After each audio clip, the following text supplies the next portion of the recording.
Welcome to Confirmation Bias, presented by the League Ambassadors. I'm Ambassador Junior Blue, and if you ever invite me to a party and I say, no, I'm not coming, don't uninvite me, because that just makes you a bitch, and that's my confirmation bias. Yeah. I'm Ambassador Dad, and I wish I was clever enough to come up with a confirmation bias as petty as the Las Vegas Knights by removing all the capital letters from the Welcome to Las Vegas sign prior to the Stanley Cup Finals. No caps. With the hashtag no caps. I feel like they probably want to take that back because they are getting their ass whipped. And that's my confirmation bias. I'm Redo, and there's a saying that goes, hindsight is 20/20. And in this age of instant gratification and human nature, there's always going to be comparisons about who's the greatest, who's better than who. But I think it's getting out of hand because nobody's one of one. There was always somebody before that person. There was somebody before Jordan. LeBron, there was a 6'9" player before him who could handle the rock. And dish out assists. He wasn't one of one. And I say all this just to quote one of the great poets of our time, Royce the 5'9", from his most recent work, The Book of Pablo. It's okay. It is okay to praise the butterfly, but don't disrespect the fucking caterpillar. And that's my confirmation bias. And I'm Ambassador Chef Curry. The Scripps National Spelling Bee was held last week here in the DMV. And to the kid who got the word Sirac, I just hope they spelled it in all caps. That's my confirmation bias.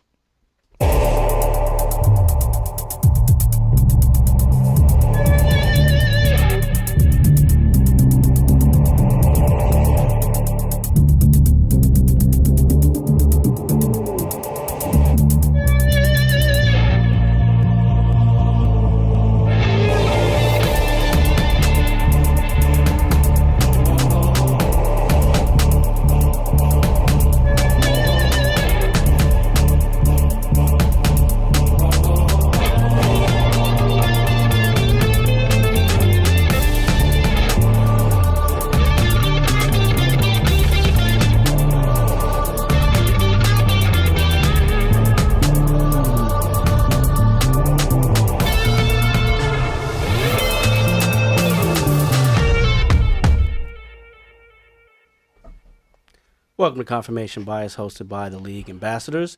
As a reminder, please check us out across all social media platforms on our handle at The League AM, as well as our website, theleagueam.com, where you can check out all of our content, our flagship NFL podcast, 32 Kings Road, and our blog spot, Diplomatic Community, where you, the fan, can spit your bars and drop your hot fire as it pertains to the world of sports. For those of you who are watching us on Facebook Live, please remember to share this. Also, please submit any questions or comments that you have that for our content on this show so we can attempt to address them at the end of our show in our segment, Diplomatic Community. Please also download our podcast and subscribe to Confirmation Bias wherever you watch or listen to podcasts. And also, please subscribe to our YouTube channel under the banner League Ambassadors.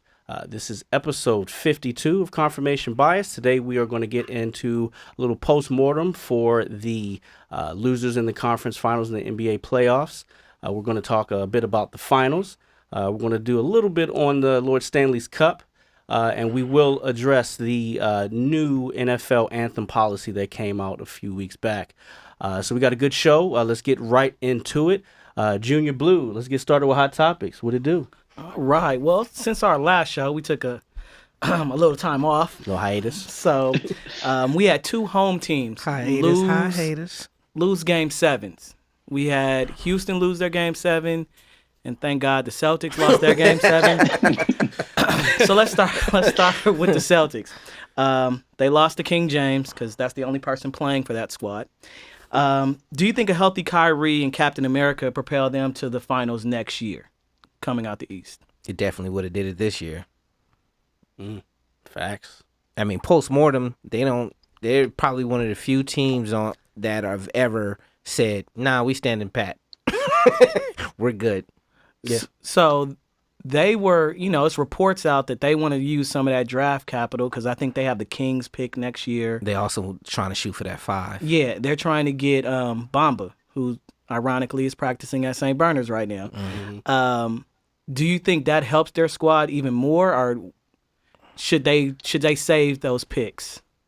Yeah, I think it's funny that Omar just said that of all the teams that could stand pat, it would be them, but that's definitely not in their in their repertoire to just rinse and repeat and bring back the same squad.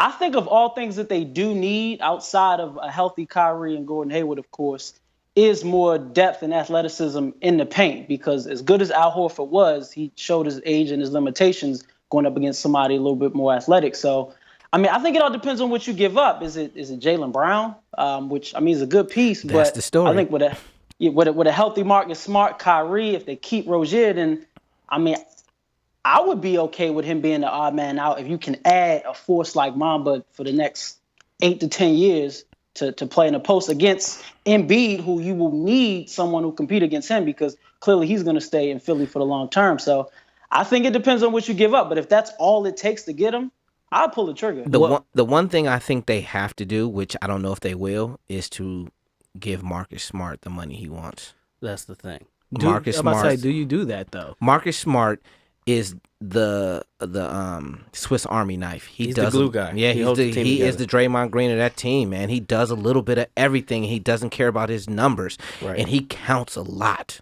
Well, I think it depends on what he bears in the open market, right? Like if they're trying to kick him like $16 million, like a team like what's it? Atlanta, yeah, one of those type teams. Atlanta, Dallas are the two teams that can probably Like then no, but like as far as the initial question, I don't disagree with the talks about making those moves, but we don't know what this team looks like without their two best players, because we never saw it. We saw it for 5 minutes, and at that time it's very early in the season. We don't know where Scary Terry was, and we don't know how far Jaylen Brown would have came along. So I'd like to at least run it back, and let's see what happens once they get to All-Star break, considering that, everybody's healthy, right? And then see what, because there are tons of things that can happen. I mean, the problem is when Captain America comes back, Jaylen Brown becomes redundant. So he's the one player you can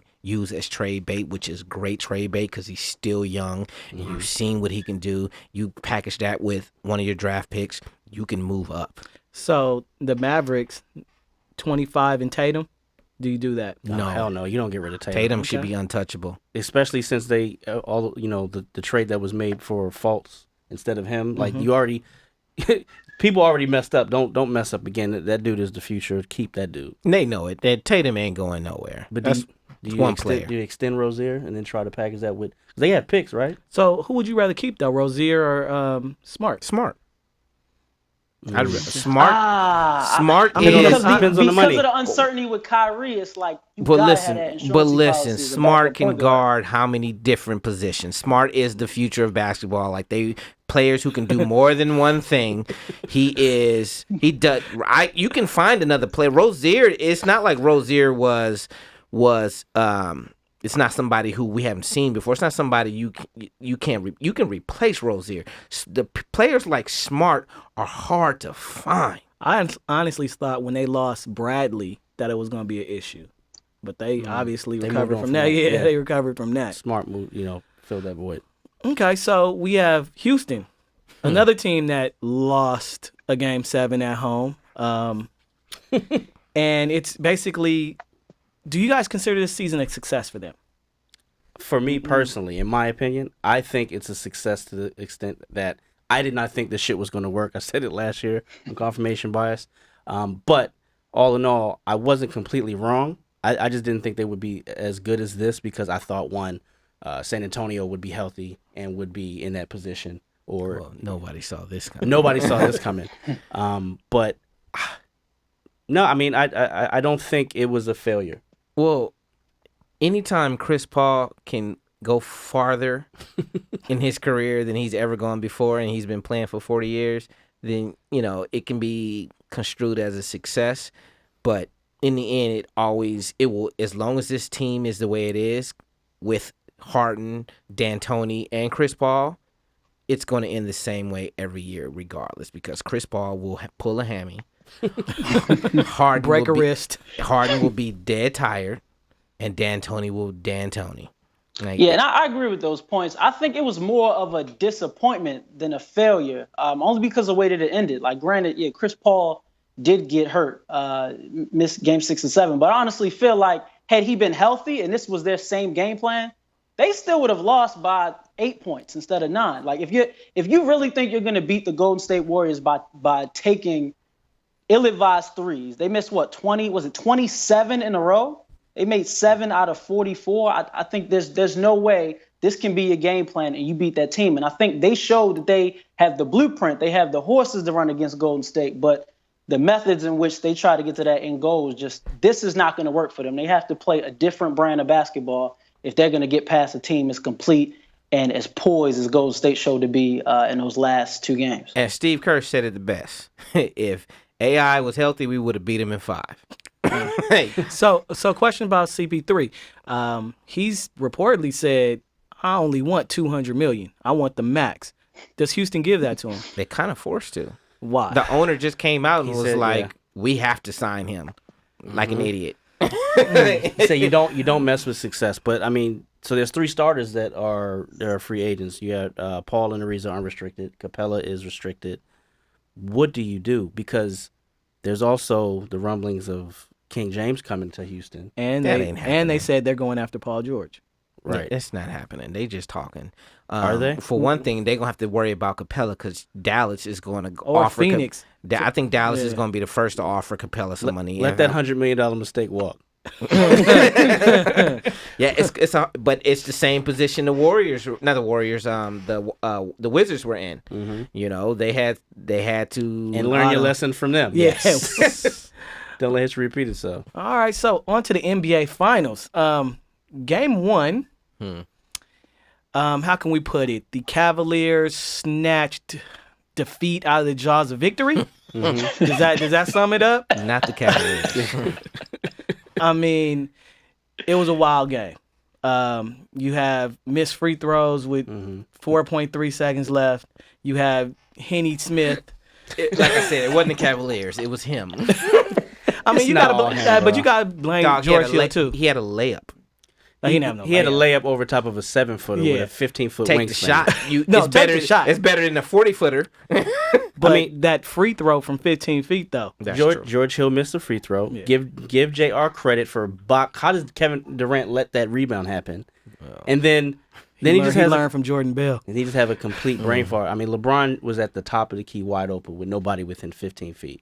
Oh, that video, LeBron heart broke when he found out he had a timeout left. Oh my God, classic. But hey, look, as much as we clown JR, and I think he does deserve all the internet shade that's been coming his way. There should be no buts coming. No, it's a big butt. It's a Las Vegas on the Strip.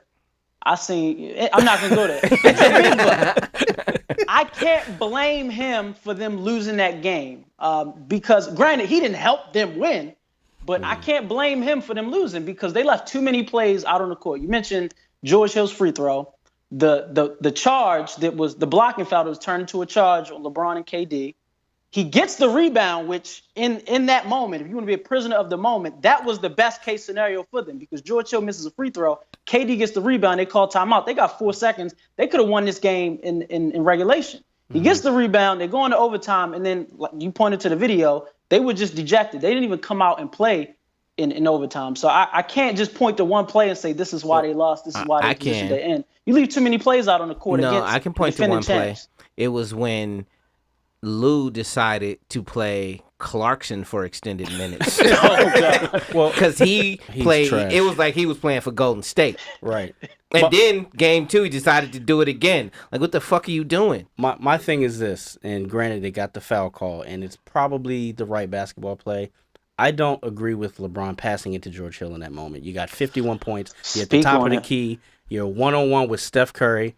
You're killing. They could not stop him. It's an open layup, though. It wasn't. I mean, it was a foul. It almost could have fouled LeBron. Like Kevin, you and I were talking. It looked like he threw the ball away almost. I thought when I saw the play live, I thought he threw the ball away, and they blew the whistle. But I and it was a foul. You're It was the best. a correct You call.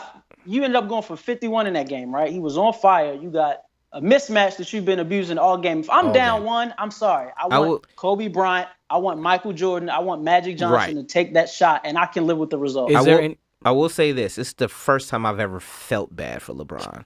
Like, I don't, most of the time I don't feel bad for him. I felt bad for him. Like, fuck, man, you deserve better. Is there anything Cleveland can do to get back in the series? I think LeBron could go to the post and conserve energy. Since when? Exactly. Or they just need Golden State to be disinterested. I could play the lottery. That's a better option. So, how many games? Predictions? How many games and who's the MVP of the series? Real quick. Yeah, quick. LeBron, and they lose in 5. It can't be a gentleman's sweep. Gentleman's sweep, and it's Steph Curry, without a doubt. Right now, I agree. Steph I Curry. wanted it to go 5, but it all comes down to how interested, like you said, Golden State comes out Wednesday. If they play like they want to end this in Cleveland, this is a sweep. I think they want to end it at home. They not that bad. All right, it's time for Black vs. Blue. Every time. Never fail. Damn, y'all had to put some hockey on here. First. The Caps. The who? All Caps. They up 3. Is it 3-1. It's still 3-1? 3-1. Okay, that was last night, right? That was last night. Okay. Now, if they don't win Game 5, apparently there's a history to the Caps. Apparently, they like to lose when they're up.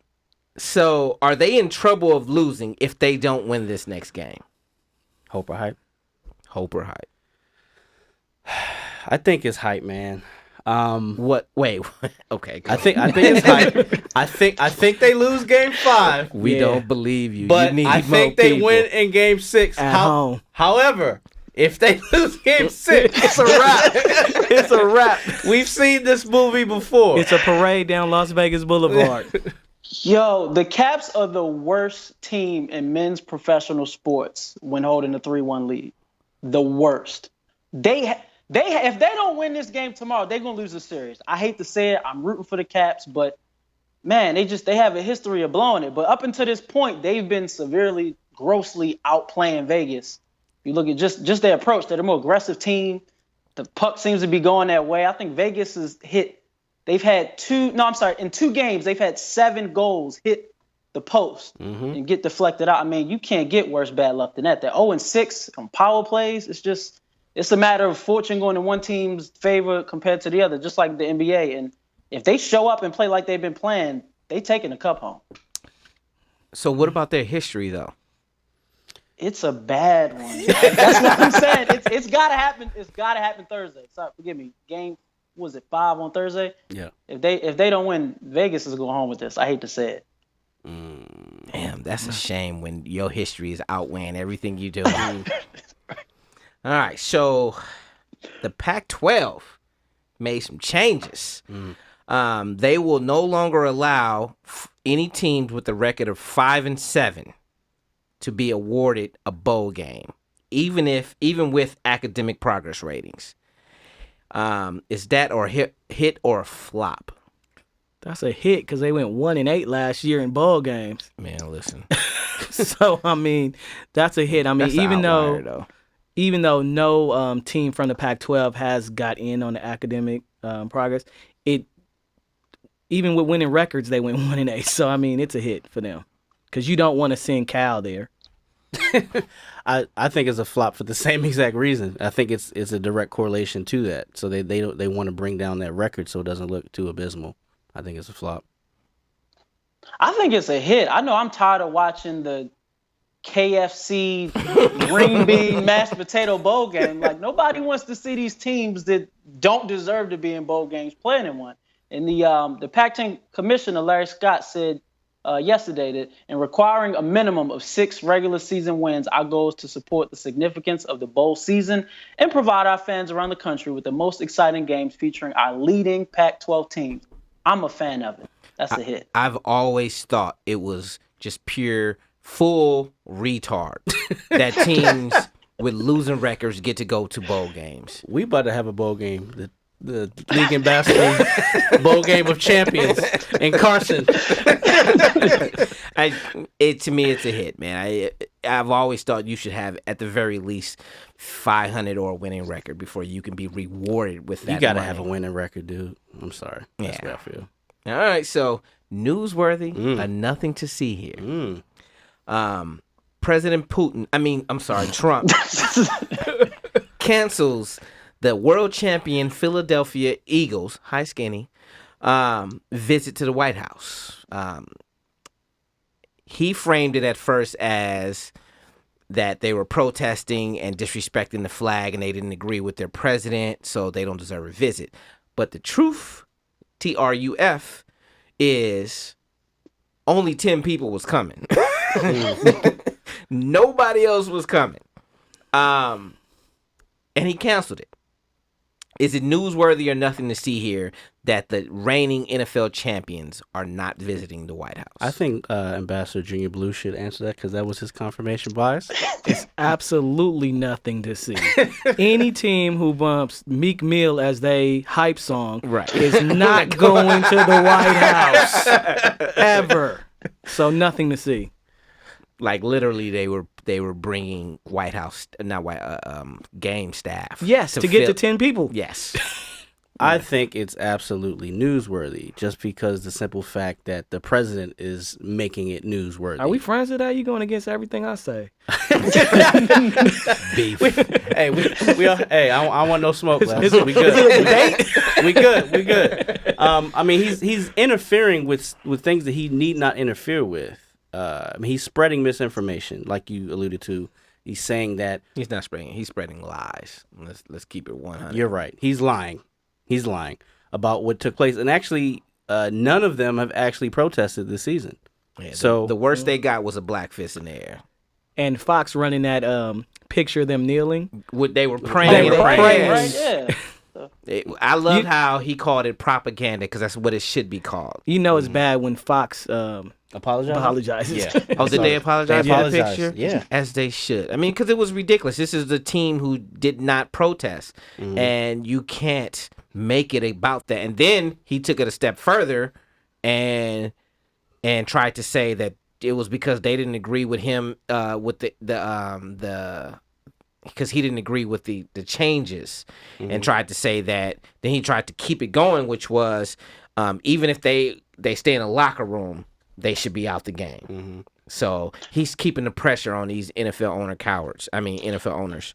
Yeah, and to that point, I have to agree with Devin. I think it's newsworthy from a standpoint that it's just another professional sports team that's deciding that they don't want to be a part of that tradition. And I think it's setting a precedent for not just the NFL, but for other sports teams. LeBron came out as the king of the NBA and said, whether we come back and win this series or not, Warriors, Cavs, don't matter. Craig Elo, ain't nobody going to this White House. And I think with them saying that, playing to the president's base or his insecurities, I think it could become a situation where, like Trump criticized the NFL, it could reach out to the NBA, to MLB, which I don't think they would share the same approach. But what would it take for the president to criticize these leagues and then the owners in response kind of like wither under his force, just like the NFL owners did with the rule change? I think it's setting up a precedent for politics and sports to clash. The thing about Trump is Trump picks his spots like a G. Like one thing you can say about him,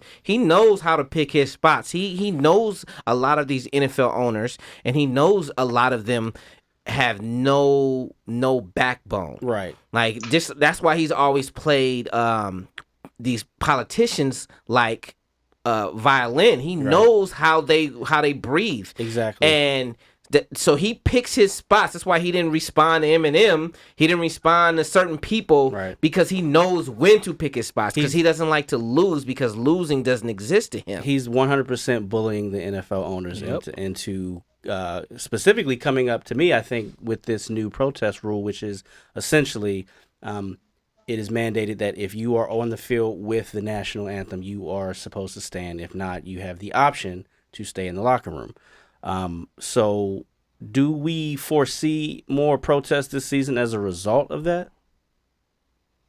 I think you do see more people staying in the locker room. See, that's my problem, because then you're not protesting. Like, you staying in a locker room. I don't know. If it's 10 people on the sideline.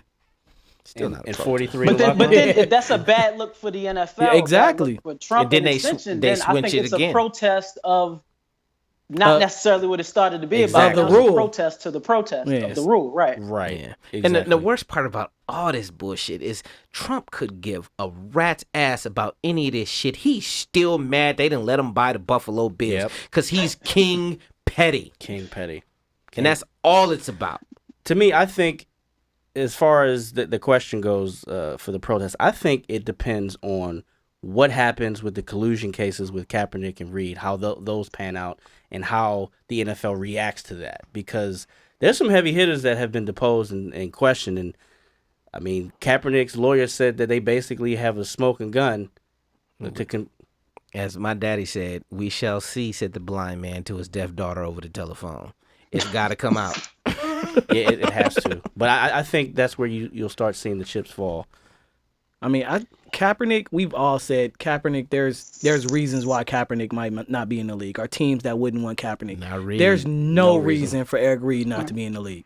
Not at all. None. And I think it's ironic, though, to see how this went from, of course, we spoke about it on this platform many times about how the narrative got hijacked, but it went from players kneeling in protest to racial inequality to then now the players trying to defend their own right to freedom of speech, which is a right that most people who would back Trump and flag pushes an American bald eagle on the nightstand, that's something they would defend. But why all of a sudden now is it that, we're going to criticize their freedom of speech? Like the Roseanne parallel, like all the people complaining about Roseanne getting fired but are against the protests, which is not completely apples to apples, but there's a correlation there.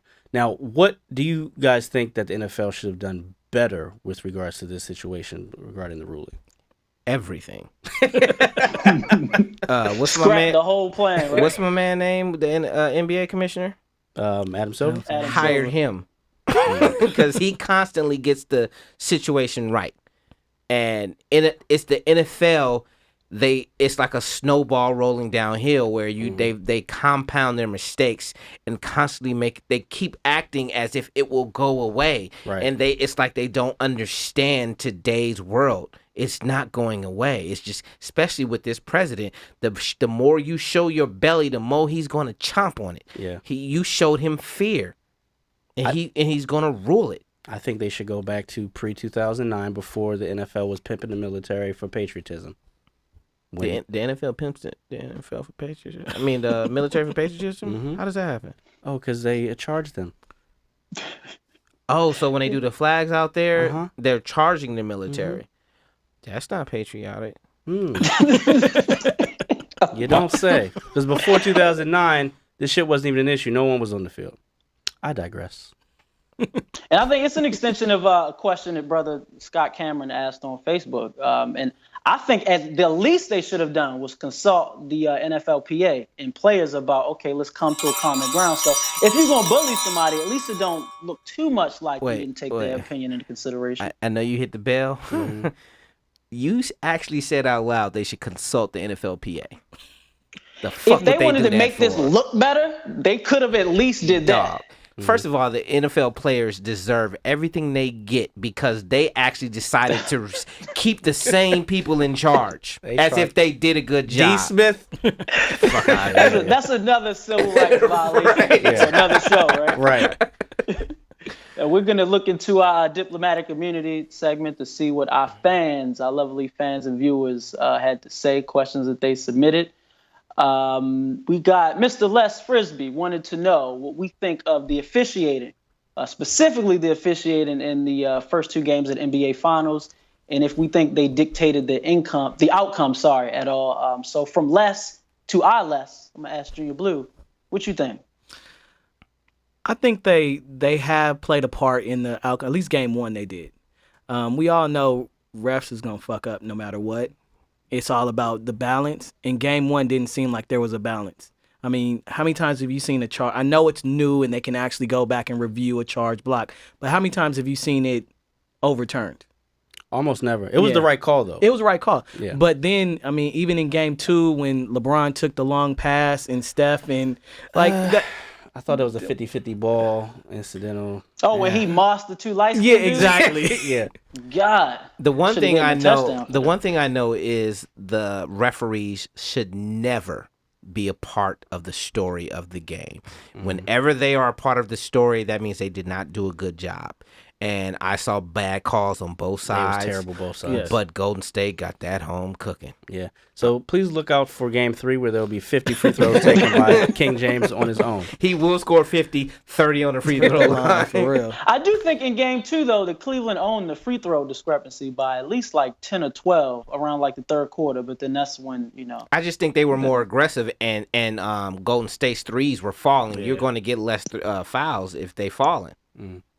That is true. Our second and last question comes from Damo from in Baltimore. He said, should private schools be able to avoid playing certain competition?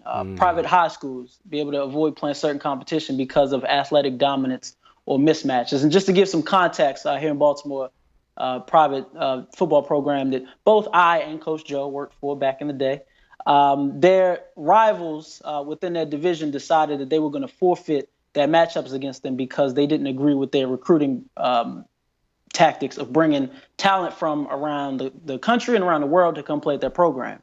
The hypocrisy in it is that when the guy who coaches the program now that's under fire used to do it at another school, a more affluent, predominantly white school, did the same thing. It was never an issue. But now this is an inner city black school that's finally winning in a conference that they were always kept out of. It's an issue. So as parents, I believe each one of you have children who play some type of sport. What do you guys think about that? I know that school pretty well. Almost went there myself. It's across the street from the prison. I think it's absolute utter bullshit, and those schools should be fucking ashamed of themselves. You're gonna pull your teams from playing that talent because you cannot win when you were doing the same shit before. Nah, it's not good. Would you be worried, Omar, Les, would you guys be worried about your children competing against others who were athletically? It goes against everything that athletics are supposed to stand for. Everything. Pussy should stay the fuck at home. And you should have to wear a pussy sign if you're going to act like it. It's football, right? Omar, that's what we're talking about? Draw us a pussy sign. I need to know what that is. Come on, man. What that sign this look shit like, is crazy. You are teaching these kids the wrong lesson from day one. That shit is insane that is allowed to happen. Like they should be drawn and quartered, and they should have to ring the bell as they walk to class. Shame. Fuck out of here, man. And Baltimore too. Come on, son. Come on, man. And that sounds like the perfect place to land for our show. Thank you guys so much for joining us with episode 52 of Confirmation Bias. Please check us out across social media on our handle at The League AM. Again, the website is theleagueam.com. Check out Diplomatic Immunity. Talk your shit. Please like and share. Liking is cool, but sharing is caring. We will catch y'all on Thursday. Don't disrespect the butterfly. I mean the caterpillar. Pussy sign.